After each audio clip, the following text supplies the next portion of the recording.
하나님 말씀은 고린도전서 15장에 있는 말씀입니다.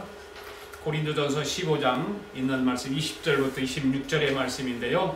우리 다 같이 하나님 말씀 앞에 화면을 보시면서 같이 읽도록 하겠습니다. 시작. 그러나 이제 그리스도께서 죽은 자 가운데서 다시 살아나사 잠자는 자들의 첫 열매가 되셨도다. 사망의 한 사람으로 말미암았으니 죽은 자의 부활도 한 사람으로 말미암는도다. 그러나 각각 자기 차례대로 되리니 먼저는 첫 열매인 그리스도요, 다음에는 그가 강림하실 때 그리스도에게 속한 자요, 그 후에는 마지막이니 그가 모든 통치와 모든 권세와 능력을 멸하시고 나라를 아버지 하나님께 바칠 때라. 그가 모든 원수를 그가 아래에 둘 때까지 반드시 왕노릇 하시리니 맨 나중에 멸망받을 원수는 사망이니라. 아멘. 우리 함께 무덤에 머물러 예수 내 구주 찬양합니다. 원수를 다 이기고 원수를 다 이기고 무덤에서 살아나셨네. 어둠을 이기시고 나와서 성도 함께 길이 다스리시네. 사셨네 예수 다시 사셨네. 무덤에 머물러 예수 내 구주 새벽 기다렸네. 예수 내 주 원수를 다 이기고 무덤에서 살아나셨네. 어둠을 이기시고 나와서 성도 함께 길이 다스리시네. 사셨네 예수 다시 사셨네. 헛되이 지키네 예수 내 구주. 헛되이 봉하네 예수 내 주. 원수를 다 이기고 무덤에서 살아나셨네. 아멘. 어둠을 이기시고 나와서 성도 함께 길이 다스리시네. 사셨네 예수 다시 사셨네. 거기 못 가두네 예수 내 구주. 우리를 살리네 예수 내 주. 원수를 다 이기고 무덤에서 살아나셨네. 어둠을 이기시고 나와서 성도 함께 길이 다스리시네. 사셨네 예수 다시 사셨네. 하나님 아버지 감사를 드립니다. 허물과 죄로 영원한 지옥불에 들어갈 수밖에 없었던 저희들을 사랑하여 주셔서 오늘도 자녀 삼아주시고 불러주셔서 예배의 영광을 주심을 감사합니다. 특별히 부활절 예배를 드리게 하심을 감사드립니다. 오늘 말씀을 통해서 부활에 대한 말씀이 잘 열리게 하여 주시고 우리를 덮고 있는 어두운 사단 원수 마귀가 물러가게 하시고 한 길로 왔다가 일곱 길로 떠나가는 역사가 일어나게 하여 주시옵소서. 오늘 이 시간에도 성령님께서 기름 부어 주시기를 원합니다. 부활 신앙으로 깊이 들어가게 하여 주시옵소서. 예수님의 부활이 곧 나의 부활이 되게 하시고 부활의 확신을 주시옵소서. 오늘도 특별히 우리 박사님 권사님에게 부활하신 우리 주님이 찾아와 주셔서 권사님을 치료하여 주시옵소서. 아버지의 남세포를 다 물리쳐 주시옵소서. 아버지의 우리 권사님을 힘과 권능을 허락하여 주시옵소서. 어두움 가운데 있는 자들에게 부활의 소망을 갖다여 주시옵소서. 감사드리며 예수님의 이름으로 기도드리옵나이다. 아멘. 할렐루야. 우리 서로 인사합시다. 예수님 부활하셨습니다. 예수님 부활하셨습니다. 우리도 부활합니다. 우리도 부활합니다. 할렐루야. 여러분 예수님의 부활을 믿습니까? 아멘. 여러분도 부활할 것을 믿습니까? 아멘. 네. 믿으시면 두 손 들고 아멘. 아멘. 할렐루야. 오늘은 부활주일입니다. 한번 따라합시다. 부활의 첫 열매이신 예수님. 부활의 첫 열매이신 예수님. 예. 다시 한번 부활의 첫 열매이신 예수님. 부활의 첫 열매인 예수님. 예. 오늘 본문의 말씀을 보면 예수님께서 죽은 자들 가운데서 부활하심으로 모든 성도들의 부활에 대한 첫 열매가 되신다는 사실을 말씀하고 있습니다. 이 말씀은 예수님의 부활이 모든 성도들이 장차 부활에 동참하게 될 것이라고 하는 확실한 보증이 된다고 하는 말씀입니다. 특별히 오늘 말씀에서 바울은 이러한 부활의 확실성을 설명하기 위해서 대표와 연납한 원리에 대해 설명하고 있어요. 사망의 대표가 누구이고 부활하신 대표가 누구인가라고 하는 것을 또 연합의 원리를 오늘 말씀에서 설명하고 있습니다. 무슨 말인가 하면 모든 인류가 첫사람 아담의 범죄로 인해서 그 안에서 죽은 것과 같이 이제 둘째 아담 예수 그리스도의 구속 사역과 부활로 말미암아 그 안에 있는 모든 성도가 부활하게 될 것이다 라고 하는 것을 말씀하고 있는 것입니다. 그러므로 바울은 부활의 첫 열매가 되시는 예수님을 따라서 이루어질 성도들의 부활이 예수님 재림 때에 있게 될 것이고 그 후에는 세상의 종말이 올 것인데 그때는 재림하신 예수님께서 사단의 모든 권세와 죄악의 세력을 멸하시고 마지막으로 사막의 권세까지 정복하신 후에 모든 만물을 주인 되신 아버지 하나님께 돌려드리게 될 것이라고 하는 걸 밝히고 있는 것입니다. 오늘 본문의 말씀이 바로 그것입니다. 자, 우리 20절 말씀을 같이 다시 한번 읽어보겠습니다. 시작. 그러나 이제 그리스도께서 죽은 자 가운데서 다시 살아나사 잠자는 자의 첫 열매가 되셨도다. 아멘. 여러분 예수님의 부활이 잠자는 자들의 첫 열매가 되셨다는 겁니다. 할렐루야. 잠자는 자들의 첫 열매가 되었다는 것은 무슨 말씀일까요? 그 말씀은 예수님의 부활은 성도인 우리도 부활한다는 확증인 것입니다. 성도인 우리도 부활합니다. 아멘? 아멘. 이 신앙을 우리는 가져야 돼요. 20절에 그렇게 분명히 말씀하고 있어요. 그리스도께서 죽은 자들 가운데서 다시 살아나서 잠자는 자의 첫 열매가 되셨다. 이렇게 말씀하고 있습니다. 여러분 첫 열매라고 하는 말씀을 잘 우리가 보셔야 됩니다. 이 첫 열매는 어떤 것일까? 구약시대 때 첫 열매는 어떻게 했죠? 첫 열매. 하나님 앞에 다 드려요. 첫 열매. 첫 열매를 무조건으로 다 하나님 앞에 드렸어요. 여러분 구약에서 첫 열매는 뭐든지 곡식이든지 아니면 뭐 과일이든지 뭐 즙을 짠 것이든지 가축의 초태생이든지 하여튼 하나도 빼놓지 말고 첫 열매는 다 하나님 앞에 드렸습니다. 저는 어려서 자랐을 때 제가 이런 말씀도 드렸을 것 같아요. 우리 어머니가 농사를 지면 첫 열매 밭농사 배추도 무도 고추도 뭐 시금치든 하든 뭐든지 첫 열매는 하나님 앞에 갖다 드렸어요. 네. 타작을 해도 첫 것 하나님 앞에 다 갖다 드렸어요. 옛날에는 그렇게 첫 열매를 귀하게 여겼어요. 하나님 앞에 드리는 것. 그래 직장 생활하는 사람들이 첫 봉급을 받으면 하나님 앞에 드리는 것. 지금도 그런 사람 많아요. 처음에 직장 생활 했을 때에 첫 봉급을 받으면 하나님 앞에 드렸어요. 우리 홍요한 집사가 그렇게 했어요. 진짜 학교 다니면서 첫 봉급 받은 걸 하나님 앞에 드리더라고요.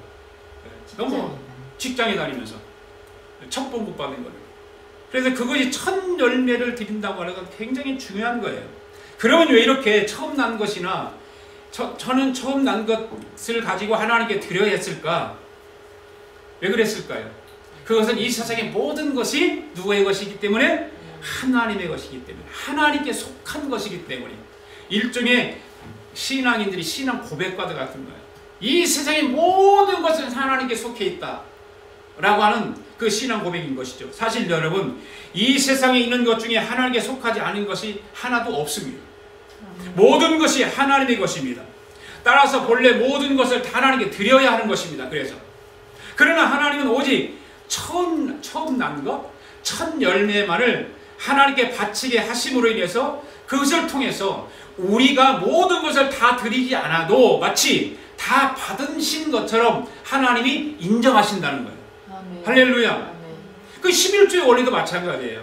다 하나님의 것이지만 10분의 1을 하나님께 드리는 것은 다 하나님께서 드리지 않아도 그것만 드리면 다 받은 것 같이 인정한다는 그런 말입니다. 바로 이런 원리에 관해서 사도 바울은 로마서 11장 6절에서 이렇게 말씀하고 있습니다. 같이 읽습니다. 시작. 제사는 처음 익은 곡식가루가 거룩한 즉 떡덩이도 그러하고 뿌리가 거룩한 즉 가지도 그러하니라. 아멘. 그렇습니다. 여러분, 바로 이것입니다. 첫 열매란 이미 모든 것이 거룩하게 되고 하나님이 받으신다고 하는 강력하게 그 말씀의 메시지가 담겨 있는 거예요. 첫 열매에 메시지가 담겨 있는 거예요. 그러므로 예수님이 죽은 자의 첫 열매가 되셨다고 하는 것은 바로 주 안에 있는 모든 성도가 이미 부활의 능력과 생명을 가지고 있음을 말해주는 것입니다. 아멘. 예. 이미 우리는 부활 생명을 가지고 있는 거예요. 믿는 자는, 예수를 구원받은 사람들은 부활의 생명을 가지고 있는 자들이에요. 아멘. 그래서 우리는 부활의 소망을 가지는 거예요. 우리 부활 소망을 가지라, 부활 소망을 갖자, 부활 소망을 가져야 됩니다 라고 하는 무슨 말일까요? 예수님이 부활한 것으로 끝나는 것이 아니라 예수님께서 부활의 첫 열매가 되셨던 것처럼 예수 그리스도를 구세주로 고백한 모든 믿는 자들은 부활의 첫 열매가 되신 예수님을 따라서 우리도 부활한다는 거예요. 그게 부활 소망이에요. 부활 소망. 나도 부활한다고 하는 소망. 이것이 예수님의 부활 사건이 지나는 가장 중요한 의미 가운데 하나인 것입니다.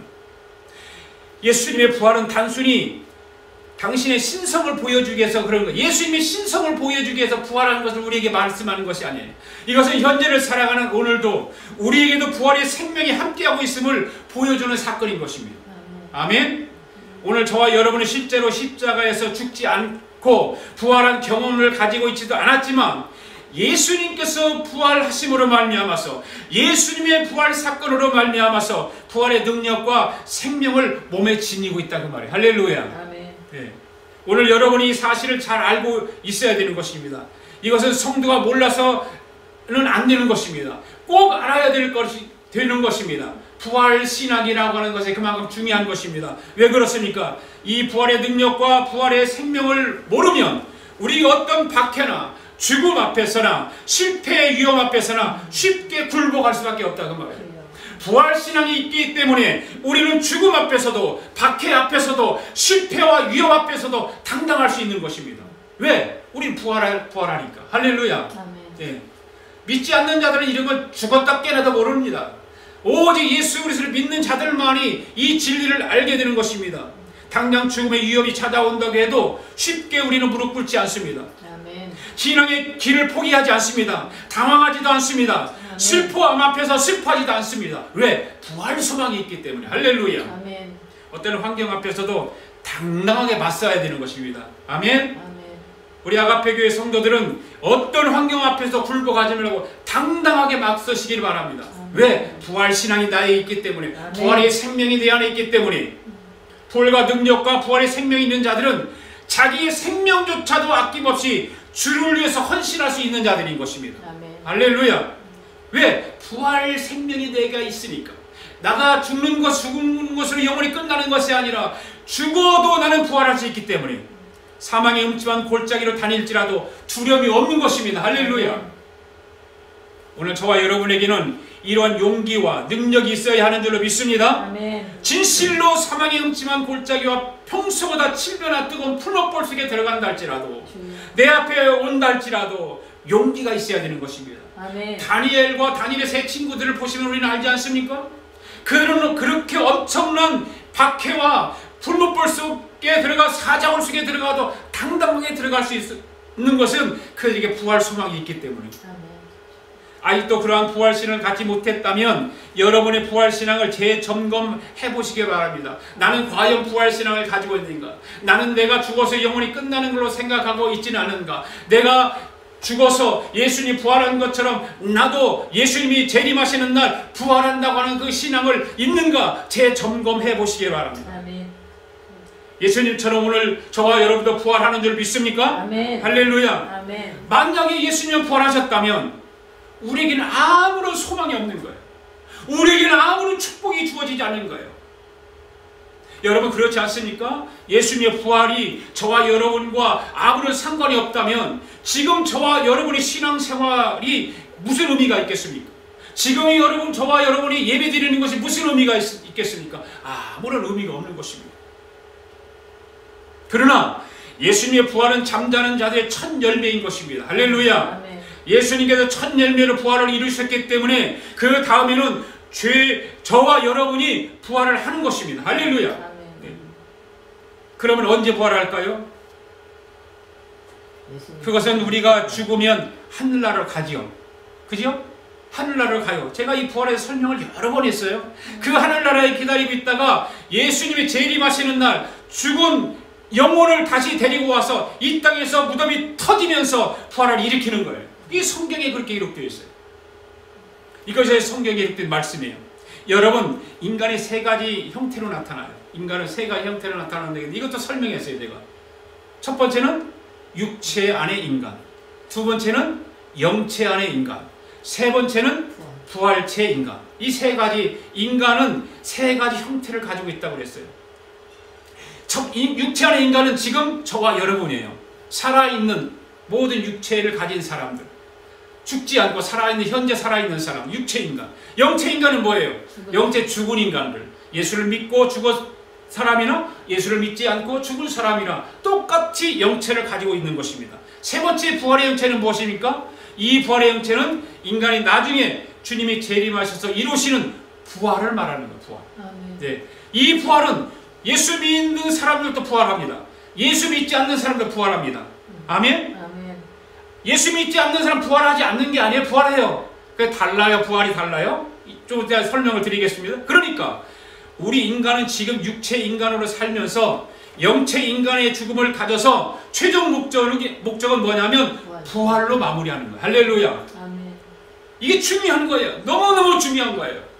우리 기독교인들에게, 신앙인들에게, 예수 그리스도를 믿는 자들에게는 이 부활이 너무너무 중요한 거예요. 여러분 부활 생명은 지금 우리가 가진 생명과 달라요. 아멘? 지금 우리 육체 몸을 가지고 있는 생명과 부활체의 생명은 다른 거예요. 사도 바울은 우리에게 뭔 말씀했냐면 그리스도와 함께 살리심을 받았으면 위의 것을 찾으라 그렇게 말씀했어요. 위의 것을 찾으라. 우리의 생명은 이 땅에서 삶이 아니기 때문인 거예요. 할렐루야. 그렇습니다. 아무리 생명이 연장되어도 이 땅에서의 삶이라면 그것은 복이 아니죠. 우리는 그러나 때로는 이 세상을 살아가면서 이 세상에서 오래 살았으면 좋겠다. 그것이 복이라고 생각해요.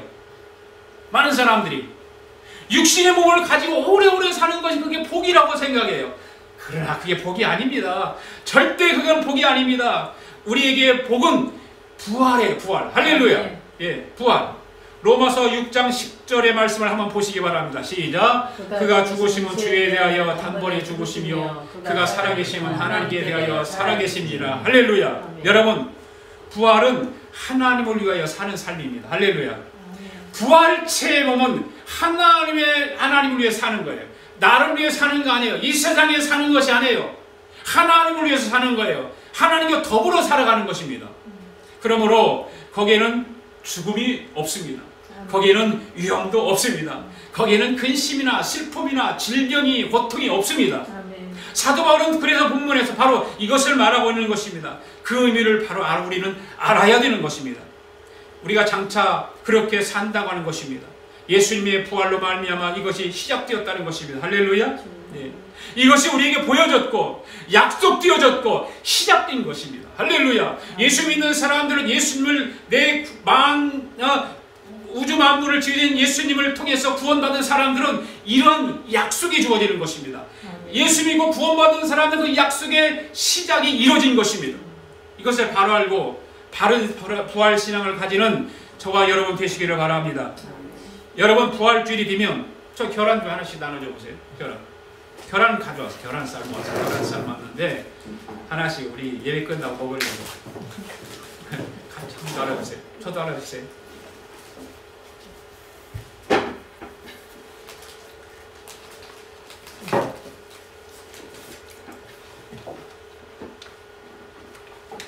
부활주일이 되면 색칠을 안 해서 미안해요. 색칠을 좀 예쁘게 했으면 더 좋을 텐데 색칠을 안 했어요.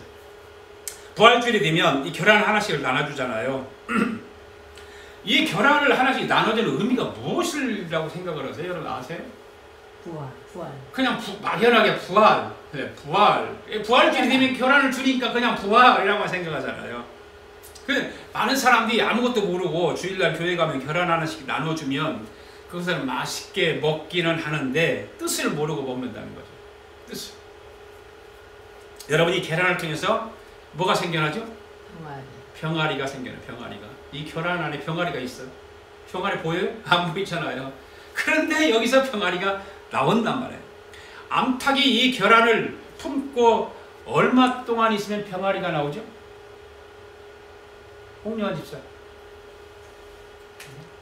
며칠 만에 병아리가 나오지? 몰라요? 권사님 아세요? 2주? 20일이 지나요. 20일. 이 암탉이 계란을 품을 때 한 개는 안 품어. 이것이 계란을 한 15개에서 20개, 작게는 10개 이렇게 놓고 품잖아요. 그러면 이 계란 속에서 병아리가 한 마리씩 이제 삐집고 나오지요. 나와요. 저는 어렸을 때에 이 암탉이 계란을 품고 있는 것을 보고 자랐어요. 아, 참 이게 신기해요. 그 암탉이 계란을 품고 있는 걸 보면 먹는 것도 잘 안 먹어요. 암탉이. 물만 조금씩 먹지 먹는 거 잘 안 먹어요. 20일 동안. 그만큼 이 암탉이 계란을 품고 있는 것을 소중하게 생각하는 거예요. 그러니까 먹는 것도 안 먹고 물만 조금씩 먹고 그래서 숨 쉬면서 막 끙끙 앓기도 해요. 엄마가 아이를 낳을 때 막 끙끙 앓듯이 이 닭도 꼬꼬꼬꼬꼬꼬 끙끙 앓아요. 그리고 이 닭을 품으면서 닭이 가만히 있는 게 아니라 온도를 맞추기 위해서 어떤 게 하는지 아세요? 자기가 품는 날개의 온도가 있고 바닥에 있는 온도가 있죠. 그 바닥에는 차지요. 차갑죠. 온도가 따뜻하지가 않으니까 이 닭이 20일 동안 품으면서 이 발로 계란을 굴립니다. 살살. 그리고 품고 있는 닭을 가만히 보면 움직이거든요. 움직일 때가 그 발로 이 계란을 조금씩 굴려요. 온도를 맞추기. 그러니까 생명체라고 하는 것은 얼마나 놀라운 신비인지 몰라요. 그 생명체를 하나 만들어내기 위해서 암탉이 계란을 품고 있으면서 그 몸부림치고 그것을 온도를 맞추면서 거기에서 병아리가 딱 나오게 하는 것. 20일이 지나면 이 딱딱한 것에서 이 생명이 뾰족하고 나온다 그 말이에요. 신비하죠. 신비하죠. 그래서 사도 바울이 부활이 믿어지지 않는 사람에게 이런 말씀을 하세요. 한번 우리 같이 성경을 쭉 한번 읽어보겠습니다. 로마서 15장 12절부터 시작. 그리스도께서 죽은 자 가운데서 다시 살아나셨다 전파하였거늘 너희 중에서 어떤 사람들은 어찌하여 죽은 자 가운데서 부활이 없다느냐. 만일 죽은 자의 부활이 없으면 그리스도에 다시 살아나지 못하였으리라. 그리스도께서 만일 다시 살아나지 못하였으면 우리에게 전파하는 것도 헛것이요 또 너희 믿음도 헛것이며 또 우리가 하나님의 거짓 증인으로 발견되리니 우리가 만일 하나님이 그리스도를 다시 살리셨다고 증언하였음이라. 만일 죽은 자가 다시 살아나는 일이 없으면 하나님이 그리스도를 다시 살리지 아니하셨으리라. 만일 죽은 자가 다시 살아나는 일이 없으면 그리스도도 다시 살아나지 일이 없을 터이요. 그리스도께서 다시 살아나신 일이 없으면 너희의 믿음도 헛되고 너희가 여전히 죄 가운데 있을 것이요 또한 그리스도 안에 잠자는 자도 망하였으리라. 아멘. 부활에 대해서 바울이 이렇게 정확하게 기록하고 있어요. 35절 말씀 한번 다시 읽어보시죠. 시작. 누가 묻기를 죽은 자들이 어떻게 다시 살아나면 어떠한 몸으로 오느냐 하리니. 이 말은 뭐래요? 이렇게 물어보면 누가 물어보면 자연 법칙을 통해서 말하라 그 말이에요. 그 다음 말씀 36절 37절 38절 시작. 어리석은 자여 네가 뿌리는 씨가 죽지 않으면 살아나지 못하겠고 또 네가 뿌리는 것은 장래의 형체를 뿌리는 것이 아니요 다만 밀이나 다른 것의 알맹이 뿐이로되 하나님이 그 뜻대로 그에게 형체를 주시되 각 종자에게 그 형체를 주시느니라. 아멘. 여러분 부활하면 일단 과학적으로 입증될 수 없는 사건이죠. 불가능하게 과학적으로. 그렇잖아요. 과학적으로 어떻게 이게 부활이 불가능합니까? 불가능하지 않습니다. 과학적으로 설명이나 납득이 되지 않습니다. 부활은. 그래서 분명히 믿지 않는 사람들이 있습니다. 옛날에 사두개인들 있죠. 성경에 나온 사두개인들, 헬라인들, 고린도 교회 성도들 이런 사람들이 부활을 믿지 않았어요. 사두개인들은 부활을 완전히 부정을 했고 헬라 사람들도 그랬고 고린도 교인들도 일부가 부활을 부정했어요. 믿지 않았어요. 그처럼 오늘날에도 분명히 부활을 믿지 않는 성도들이 있습니다. 과학적으로 근거가 없잖아요. 과학적으로 증명할 수 없잖아요. 설명할 수 납득이 가지 않잖아요. 그러니까 현대 그리스도인들도 부활을 믿지 않는 성도들이 있습니다. 여러분 이 계란을 암탉의 품에 품고 있는다고 거기서 병아리가 나오나요? 이걸 어떻게 믿어요? 암탉이 이걸 품는다고 여기 병아리가 나오나고 믿어지냐 말이에요. 안 믿어지잖아요. 계란을 10개, 15개, 20개를 암탉이 품고 있다가 20일이 지나면 15개 전부가 20개 전부가 병아리 나오는 것이 아니라 그 중에는 불량품이 있어요. 똑같이 20일 동안 품었지만 불량품은 병아리로 태어나지 못하잖아요. 그게 이제 결함을 말하는 유정란이냐 무정란이냐. 유정란만 병아리가 나오게 되어 있고 무정란은 병아리가 나오지 않게 되어 있죠. 병든 거죠. 불량품이죠. 그 결함은 생명이 없는 결함입니다. 그렇잖아요? 네. 네. 그럼 우리가 어떻게 유정란을 알고 무정란을 어떻게 알아요? 몰라요. 알 수가 없어요. 생명이 없는 계란은 20일 동안 암탉이 품고 있어도 병아리가 생기지 않고 썩은 물만 나오게 되어 있습니다. 그와 마찬가지로 인간들이 죽으면 다 부활하는 것이 아니란 말이에요. 믿는 자의 부활과 믿지 않는 자의 부활은 이와 같이 엄청난 차이가 있다는 거예요. 아멘? 네. 오늘 우리 아가페 교회 성도들은 분명하게 병아리가 나와야 할 줄 믿습니다. 생명이 있는 자와 죽은 자의 그 죽음의 영광이 다른 거예요. 생명 있는 자와 죽음, 그 다음에 생명이 없는 자의 죽음, 그 영광이 다른 거예요. 한번 따라 합시다. 죽음의 영광이 되게 하자. 여러분의 죽음이 영광이 되게 하십시오. 아멘. 할렐루야. 아멘. 예.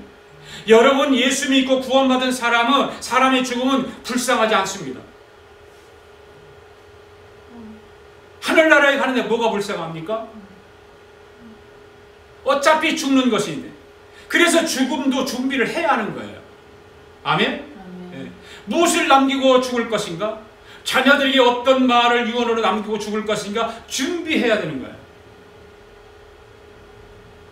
저는 자주 그런 생각을 해요. 어떤 말을 남기고 죽을까? 깊은 생각을 할 때가 가끔 있습니다. 자녀들에게 어떤 유언을 하고 죽을까? 그런 생각을 많이 해요.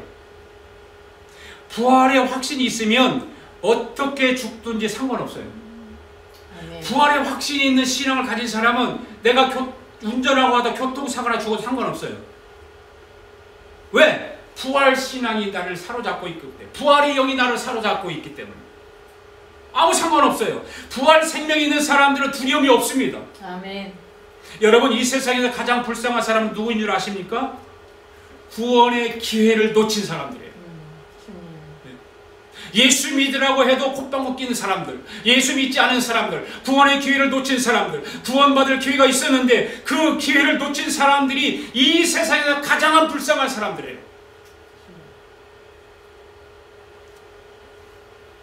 오늘 저와 여러분은 그런 불쌍한 사람이 되지 않기를 바랍니다. 아멘. 여러분, 구원받을 기회를 놓치면 다시는 기회가 오지 않습니다. 여러분 주위에는 그런 사람이 한 사람도 없기를 바랍니다. 아멘. 여러분이 친척이든지 여러분이 자녀든지 여러분이 가족이든지 어느 한 사람도 구원받을 기회를 놓치는 사람이 그 누구도 없게 되기를 바랍니다. 아멘. 오늘 부활주일 예배를 드리는 여러분은 자기 자신의 영혼에 대해서 분명히 해야 되는 것입니다. 아멘.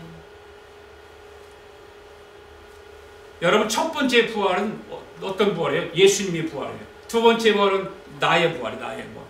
할렐루야. 아멘. 예. 저와 여러분의 부활은 언제 일어납니까? 우리 주님이 재림하실 때. 할렐루야. 아멘. 예. 주님이 재림하실 때도 순서가 있어. 순서가 그냥 막 그냥 하는 것이 아니라 순서가 있어요. 먼저는 죽은 영혼이 주님이 재림하실 때 무덤이 열리면서 부활합니다. 이게 첫 번째예요. 그리고 그때까지 죽지 않고 이 땅에서 예수 잘 믿으며 기다리는 사람들은 죽음을 보지 않고 산채로 부활하게 됩니다. 아멘. 아멘. 그걸 다른 말로 뭐라 그래요? 휴거. 휴거라고 그래요. 휴거. 여러분 휴거하고 싶지 않으세요? 아멘. 그러면 지금 주여 어서 오십시오 그래야지.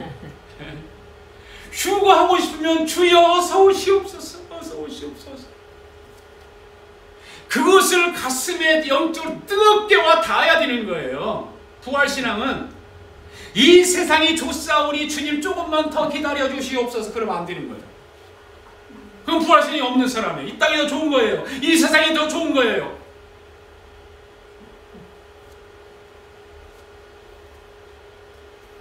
그 휴가하는 사람이 두 번째 부활이에요. 두 번째.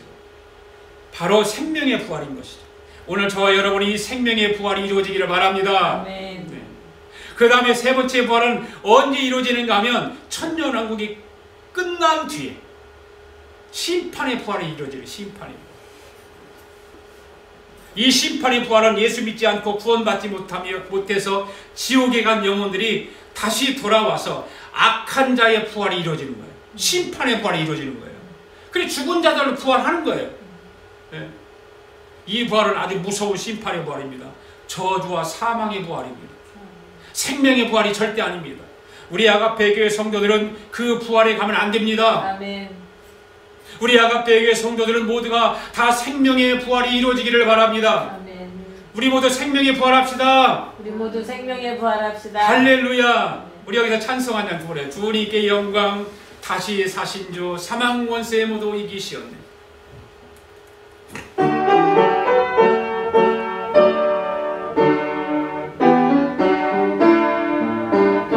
주님께 영광, 주님께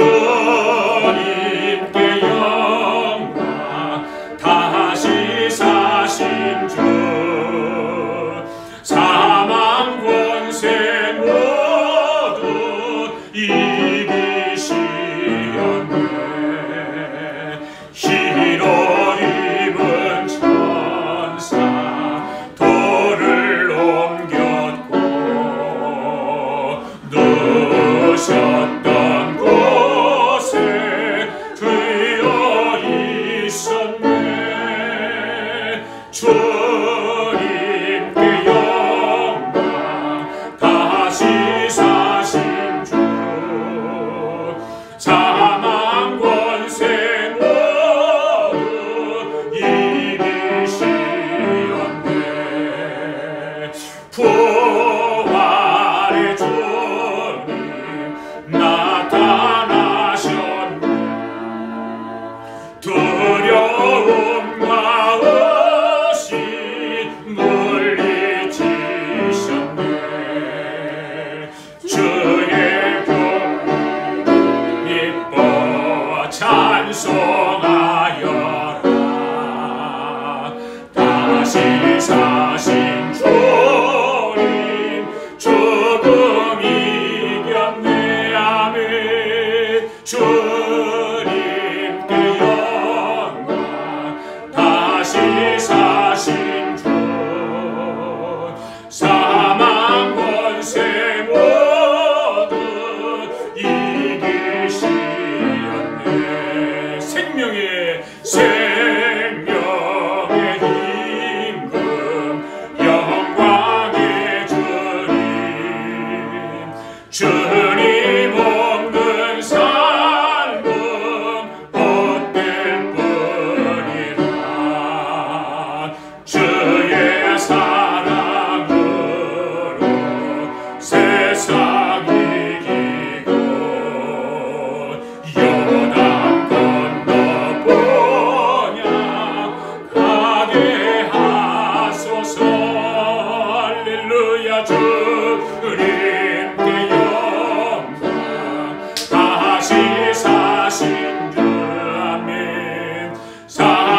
세상 권세 모두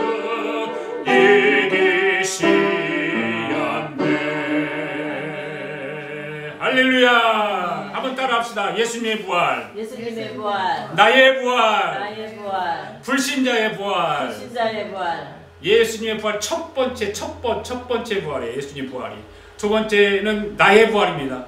나의 부활은 저와 여러분의 부활은 언제 이루어진다고요? 주님이 재림하시는 날. 아멘. 예. 불신자의 부활은 이것은 악한 자의 부활, 심판의 부활. 오늘 우리는 여기에 해당이 되면 안 되는 것입니다. 아멘. 예. 부활을 믿지 못하는 사람에게 바울은 많은 말을 했어요. 그렇게 바울이 말한 것처럼 여러분 여기 이 계란을 보시면 어떻게 여기서 병아리가 나온다는 것을 믿느냐 그 말이에요. 이 병아리 안에서 부활을 믿지 않는 사람도 답답하지만 부활을 믿는 성도 중에도 보면 어떻습니까? 그냥 믿는 것이 아니라 어떤 사람 믿어주는 사람이 믿어주는 사람. 네. 믿지 못하는데 믿어준다는 거예요. 이 믿어준다는 말은 뭔 말일까요? 못 믿는 체면 때문에. 내가 그래도 교회 집사인데 믿어주기라도 해야지. 그래야 목사님 체면이 쓰지. 이런 식이죠. 목회를 하면서 그런 성도들을 봐요. 예. 다른 것은 다 믿어도 부활만은 믿지 않는다는 성도가 있어요. 어떻게 부활을 믿느냐는 거예요. 그 과학적으로 증거도 안 되고. 예. 어떻게 믿냐는 거예요. 그런데 어떤 사람은 믿기는 믿는데 안 믿는다고 하면 믿어먹는 사람을 취급당할까 봐서 그냥 믿어주는 거죠. 네. 그런 사람이 있을까 없을까? 있어요. 안타깝게도. 오늘 본문에서 사도 바울이 말씀하는 대상이 바로 이러한 성도들을 향한 말씀이에요. 그러므로 부활을 전혀 못 믿다고 생각하는 성도나 혹은 억지로 믿어주는 성도가 있다면 그들은 꼭 들어야 할 말씀이에요. 오늘 말씀을 듣는 많은 사람들이 있을 수도 있어요. 그 여러분들은 그런 생각을 가지고 있다는가, 부활을 믿지 못한다고 생각하는 성도들은 꼭 이 말씀을 들으셔야 되는 것입니다. 대단히 중요한 말씀입니다. 오늘 21절, 22절 말씀, 본문의 말씀, 21절, 22절 시작. 사망이 한 사람으로 말미암았으니 죽은 자의 부활도 한 사람으로 말미암는도다. 아담 안에서 모든 사람이 죽은 것 같이 그리스도 안에서 모든 사람이 삶을 얻으리라. 아멘. 여러분, 지금 우리가 읽은 말씀 가운데 가장 중요한 말씀은 사망이 한 사람으로 말미암았다 그 말씀이에요. 이 말씀은 사실 대단히 중요한 말씀이에요. 여러분, 이 말씀의 뜻을 천천히 한번 살펴보시기 바랍니다. 무엇을 말하는 것일까요? 사망이 본래적이 아니라는 말입니다. 그렇잖아요? 사망이 원래는 없었다는 거예요. 사망이 사람으로 말미암았다고 하는 것은 그 사망이라고 하는 것이 하나님의 창조 계획 속에 있었다 없었다? 없었다는 것입니다. 사망이란 하나님의 창조 질서 가운데 본래 없었습니다. 여러분, 인간이 타락하기 전 이 땅에 사망이라는 것이 있었을까요? 없었을까요? 없었습니다. 좀 더 극단적으로 표현한다면 사망이라고 하는 개념 자체를 몰랐던 시대였어요. 아멘? 보십시오. 뱀이 하와에게 선악과 관련해서 질문할 때와 하와는 뭐라고 대답하였습니까? 시작! 동산 중앙에 있는 나무의 실과는 하나님의 말씀에 너희는 먹지도 말고 만지도 말라 너희가 죽을까 하노라 하셨느니라. 지금 하와가 뱀에게 이야기하는 거예요. 네. 여러분, 이것이 죽음이 무엇인지 제대로 아는 자의 대답일까요? 그렇다고 보기 어렵죠. 그러면 하나님이 죽음에 대해 전혀 말씀하지 않으셨을까요? 하셨죠. 창세기 2장 17절 말씀 시작. 선악을 알려는 나무의 실과는 먹지 말라. 네가 먹는 날에는 정녕 죽으리라. 아멘. 여러분, 하나님께서는 분명히 말씀하셨죠? 뭔 말씀이었어요? 죽음에 관한 말씀이었어요. 죽음에 관한. 경고하셨어요. 주의를 주셨어요. 창세기 2장 17절에서 하나님은 선악을 알게 하는 나무의 실과를 먹지 말라 네가 먹는 날엔 정령 죽으리라. 이 말씀을 잘 보시면 이 말씀을 우리에게 경고의 말씀으로 주신 거예요. 이 말씀을 주의하도록 우리에게 말씀을 주신 거예요. 이 말씀을 통해서 우리가 깨닫으라고 주신 거예요. 여러분, 그들이 죽음을 접해보지 않고 경험해보지 않았다고 해서 죽음이 오지 않은 것이 아닙니다. 아멘? 그들이 하나님 말씀을 무시하고 불순종했을 때 죽음은 분명히 왔을까요? 안 왔을까요? 왔지요. 마찬가지로 부활도 우리가 비록 경험해보지 않았지만 반드시 찾아온다는 것입니다. 중요한 말씀인 것입니다. 우리는 그동안의 부활에 대해서 부활절이 되면 예수님의 부활에 대한 것만 설명을 듣고 예수님의 부활을 찬양만 했지 내 부활에 대해서는 심각하게 생각해보지 않았다 그 말이에요. 우리는 경험해보지 않았지만 부활에 대해서 경험해보지 않았지만 반드시 부활은 나에게도 찾아온다는 거예요. 왜냐하면 하나님이 말씀하셨기 때문에. 할렐루야. 죽음을 말씀하신 하나님은 부활에 대해서도 분명히 말씀하셨습니다. 그러므로 사망이 왔다고 하는 것은 부활도 올 것을 확증해 주는 거예요. 아멘? 한 사람으로 말미암아 사망이 왔다고 말씀했듯이 한 사람으로 말미암아 부활도 우리에게 왔다는 거예요. 할렐루야.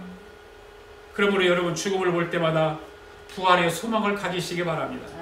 불신자들이 죽음을 보면서 허물을 느끼고 절망을 키워갈 때마다 여러분은 도리어 소망을 키워가시기 바랍니다. 아멘. 할렐루야. 아멘. 부활은 우리에게 경험해보지 않았고 논리적으로 과학적으로 증명할 수도 없는 사실이지만 하나님이 말씀하셨고 예수님께서 부활하셨기 때문에 오늘 저와 여러분에게도 반드시 부활은 이루어지는 것입니다. 아멘. 지금 예배를 드리는 이 시간에도 저와 여러분에게 이 부활체가 자라고 있다는 것을 믿으시기 바랍니다. 아멘. 아멘. 암탉이 결함을 지금 날개 아래 품고 있을 동안에 그냥 가만히 앉아서 품기만 하고 있는 것이 아니라 이거를 이 속에서 달걀 속에서 그 병아리가 나오게 하려고 온도 조절을 하듯이 그래서 암탉이 결함을 조금씩 움직이게 해서 온도 조절을 하면서 이 결함 안에 있는 유정란 속에서 생명체가 생기게 하듯이 그래서 20일이 지나면 그 결함 속에서 병아리가 나오듯이 오늘 저 여러분이 하나님 앞에 나와 예배를 드리는 이 시간에도 저와 여러분 안에 부활의 생명체가 하나씩 생겨나게 되는 줄로 믿습니다. 이러한 사실을 믿지 않는 사람이 있죠. 이런 믿음을 통해 예배를 통해서 우리 주님의 성령으로 밀어줄 때 믿음이 생기는 것인데 예배를 드리지 않으면 예배를 소홀히 하면 예배를 멀리 하면 이런 신앙이 자랄 수가 없는 거예요. 부활의 생명체가 내 속에서 자라날 수가 없는 거예요. 생각해 보십시오. 믿음도 마찬가지. 믿음이 자라나는 것은 예배를 통해서 말씀을 듣고 찬양하라고 하나님께 기도할 때 내 속에서 믿음이 자라고 부활의 생명체가 자라나게 되어 있습니다. 그래 주님이 재림하여 오시는 날 부활하는 거예요. 이게 성령으로만 믿어지는 거예요. 이 믿음이 안 생기잖아요. 성령으로만 가는 거예요. 여러분 예배를 소홀히 하지 않기를 바랍니다. 예배를 생명 걸고 드려야 하는 것입니다. 여러분 사람이 얼마나 어리석은지 아십니까? 참으로 사람은 무지하고 둔하다는 것을 여러분 제가 말씀드려볼 테니 잘 들어보세요. 많은 사람들이 자기를 낳아준 부모가 세상을 떠나서 장례식을 합니다. 그래서 부모님이 세상을 떠났으니까 슬퍼서 웁니다. 그런데 자기 부모님이 세상을 떠난 것만 생각하고 슬퍼서 울면서 자기도 죽어서 그 자리에 있게 된다고 생각을 하지 않는다는 거죠. 많은 사람들이 그래요. 많은 사람. 그러면 자기는 죽지 않을 것이라고 생각하고 살아가요.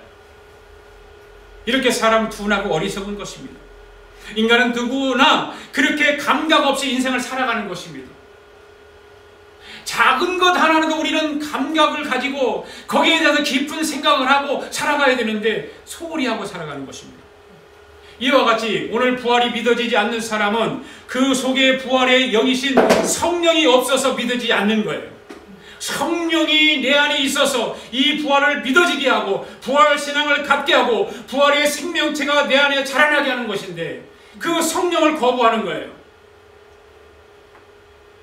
현대를 살아가는 많은 신앙인들이 교회를 다니면서 예수님의 부활에 대해서는 수도 없이 말씀을 들었으면서 예수님의 부활에 대해서는 알고 믿는데 예수님이 부활한 것처럼 나도 부활한다는 사실을 모른다는 것입니다. 저와 여러분도 부활합니다. 아멘. 아멘. 한번 따라합시다. 나도 부활한다. 나도 부활한다. 당신도 부활합니다. 당신도 부활합니다. 누구처럼 부활합니까? 예수님처럼. 할렐루야. 예수님처럼 부활하는 거예요. 예수님처럼. 그래서 우리는 입으로 시인하는 거예요. 입으로 시인해야 되는 거예요. 할렐루야. 시인하고 인정하면 부활의 영으로 충만하게 되는 줄 믿습니다. 여러분 지금 나도 부활한다는 사실을 시인하고 인정을 하십시오.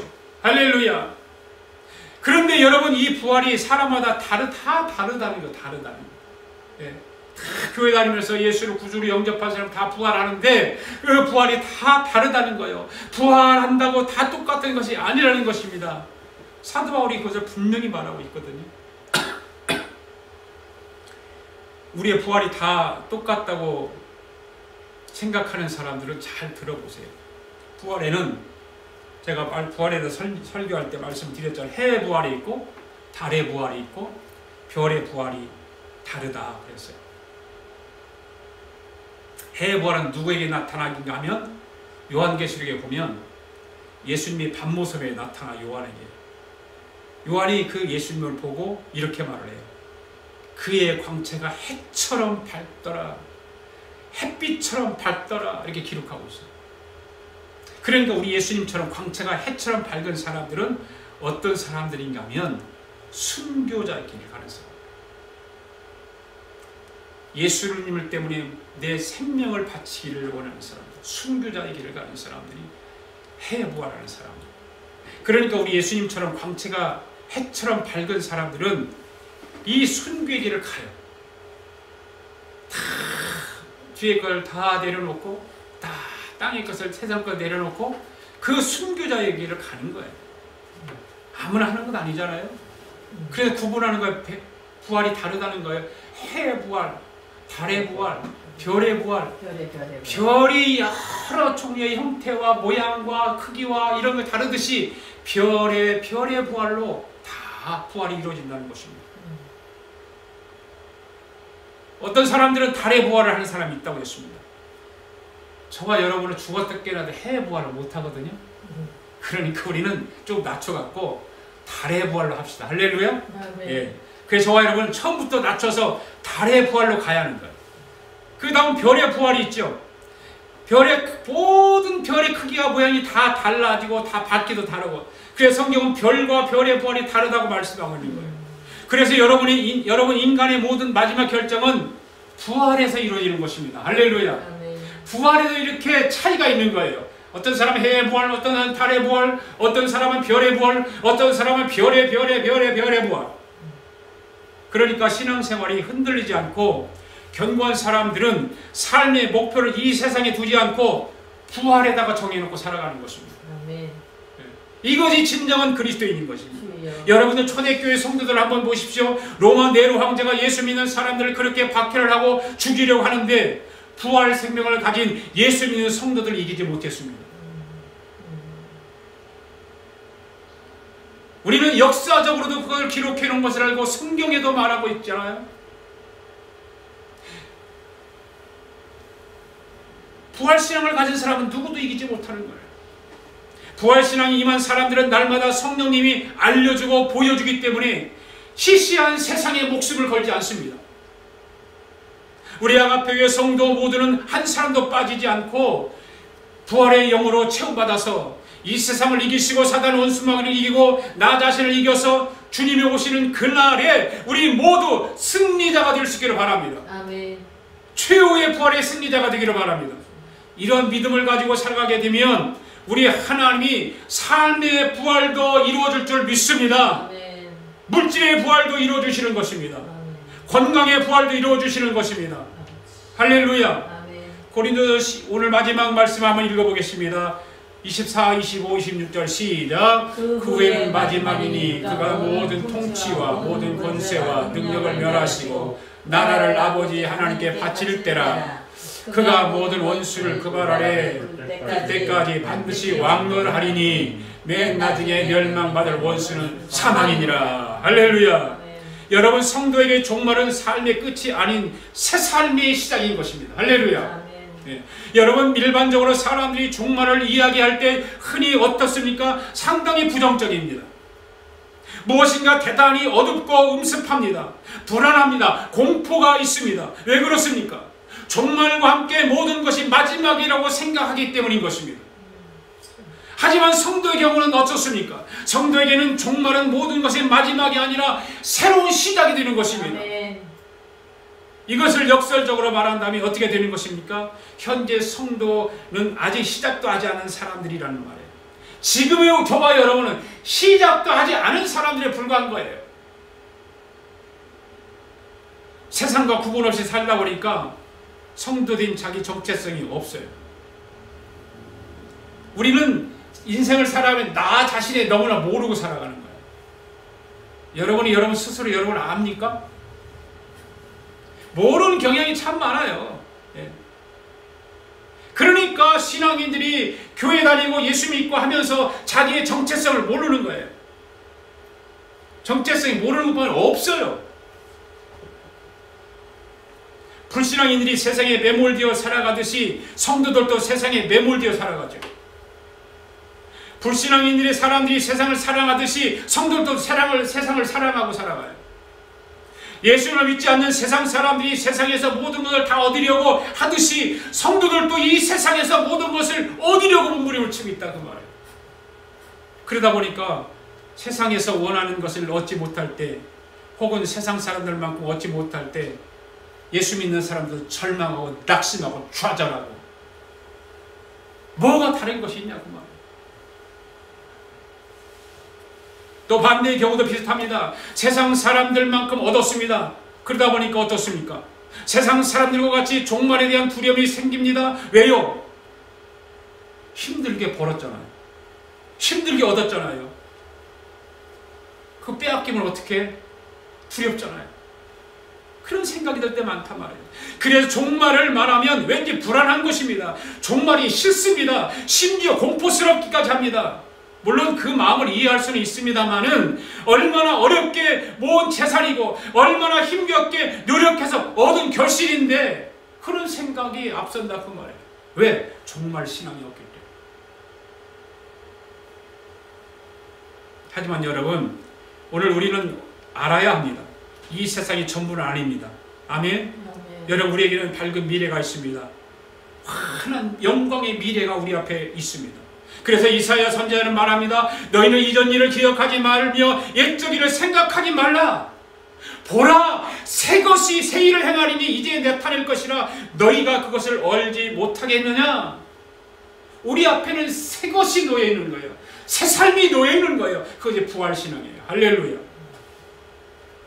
그것이 성도에게 종말의 삶이 시작인 것입니다.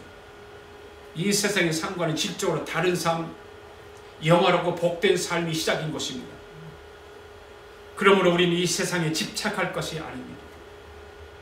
도리어 종말을 기다리며 이 세상을 나그네와 같이 살아야 하는 것입니다. 천국의 소망을 듣고 아까도 말씀드렸듯이 주 예수여 어서 오시옵소서라고 주님을 찬양하며 주님을 기다리는 자세가 필요한 것입니다. 25절의 말씀을 보십시오. 우리 주님은 불가을 왕노로 타신다고 말씀하고 있지 않습니까? 우리 예수님은 지금 하나님 나라의 왕으로 통치하고 계시는 거예요. 할렐루야. 여러분 믿습니까? 그 믿음이 있습니까? 내가 믿는 예수님이 지금 하늘나라에서 왕으로 이 세상을 통치하고 계시는 분이라고 하는 걸 믿습니까? 부활하시고 승천하신 예수님은 이 세상의 역사와 성도의 삶에 있어서 단순 한 방관자가 아니에요. 우리는 그런데 예수님을 한 방관자로 내 인생의 한 방관자로 생각하고 있다 그 말이에요. 부활하신 예수님께서는 승천하시기 직전에 제자들에게 분명히 말씀하셨습니다. 하늘과 땅의 모든 권세를 하나님으로부터 부여받으신 만왕의 왕이요 만주의 주로서 이 세상 끝까지 우리와 함께 계시겠다고 말씀하셨어요. 할렐루야. 우리는 이 세상을 살아가고 두려움 앞에 살아가고 힘든 가운데 살아가지만 이 코로나로 인해서 얼마나 두려움들이 많습니까? 그렇지만 주님은 만왕의 왕으로 온 세상을 통치하는 통치자로 우리와 영원히 함께 계시는 거예요.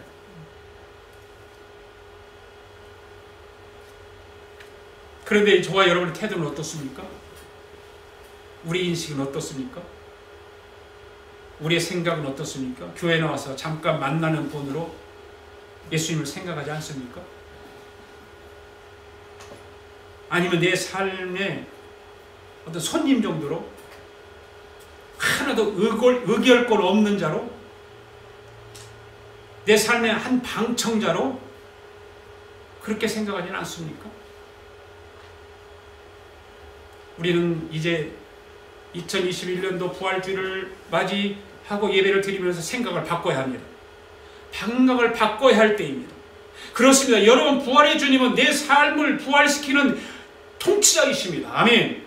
네. 내 가정을 부활시키는 통치자이십니다. 내가 경영하는 사업을 부활시키는 통치자이십니다. 내 병든 육체를 부활시키는 통치자이십니다. 더 나아가 온 인류의 영원한 통치자이신 것입니다. 부활하신 우리 예수님을 붙잡으시기 바랍니다. 아멘. 부활하신 우리 예수님의 인류의 역사뿐만 아니라 우리 개인과 가정의 삶에 직접 통치하시는 으로 부활시켜 주시는 분이십니다. 우리의 생각과 인생과 역사를 부활하신 우리 예수님과 함께 하시기 바랍니다. 부활하신 우리 예수님을 여러분의 삶의 왕으로 인정하시기 바랍니다. 부활하신 우리 예수님이 여러분을 주장하게 하시기 바랍니다. 그럼 마지막 날에 저와 여러분도 부활합니다. 아멘. 할렐루야. 네. 그래서 우리 예수님이 잠자는 자의 첫 열매가 되려 주신 것입니다. 우리 모두 이 한 주간도 부활신앙을 가지고 기뻐하며 승리의 계가를 부르는 저와 여러분 되시기를 바랍니다. 아멘. 할렐루야. 아멘. 우리 다 일어나셔서 다시 사신 구세주 찬송하며 하나님 앞에 예물을 봉헌에 올리도록 하겠습니다.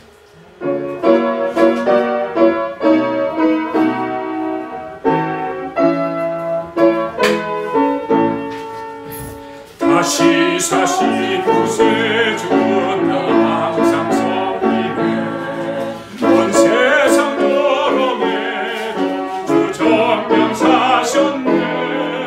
그 은혜로운 길 부드러우면서 내 평생 주님 함께를 계시네. 예수